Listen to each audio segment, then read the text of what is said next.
नमस्ते दोस्तों, आइए जानते हैं ठाकुर जी महाराज की अमृतवाणी। कभी कभी एक छोटी सी कहानी हमारे जीवन का बड़ा रहस्य खोल देती है। आज की कथा ऐसी ही है, पीपल के रहस्य से जुड़ी हुई। कहा जाता है कि अगर आप कुछ नहीं कर सकते तो कम से कम पीपल को जल चढ़ाना शुरू कर दीजिए। बस यही एक साधारण सा कर्म आपके जीवन को दिव्यता की ओर मोड़ सकता है। एक कहानी के माध्यम से आज हम जानेंगे पीपल का रहस्य, लेकिन उससे पहले इस वीडियो को एक लाइक करें और चैनल को सब्सक्राइब करें और कमेंट बॉक्स में राधे राधे जरूर लिखें।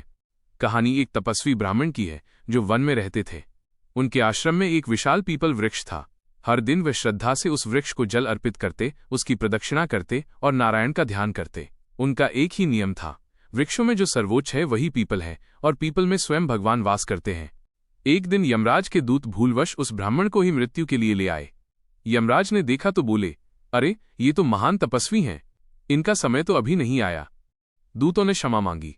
तब ब्राह्मण ने निवेदन किया, प्रभु मुझे जाने से पहले नरक दिखाइए। जब वे नरक पहुंचे तो दृश्य भयानक था। कोई गर्म बालू पर दौड़ाया जा रहा था, कोई आग में जल रहा था, कोई उल्टा लटकाया गया था।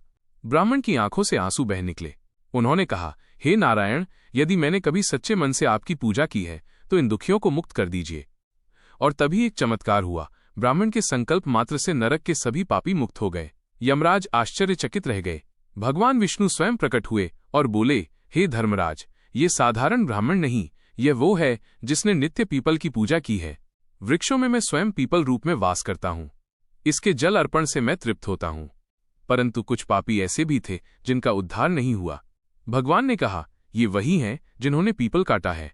जिसने पीपल काटा उसने मानो मुझे ही आघात पहुंचाया। ठाकुर जी महाराज ने अंत में कहा, यदि जीवन में कोई त्रुटि हुई हो तो उसका प्रायश्चित यही है, 5 पीपल के वृक्ष लगाओ, उन्हें बड़ा होने तक संभालो। क्योंकि जहां पीपल है वहां भगवान का वास है, वहां पुण्य है, वहां शांति है।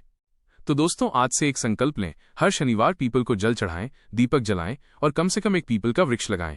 यही कर्म हमें नरक से नहीं बल्कि मोक्ष के मार्ग तक पहुंचा सकता है। राधे राधे।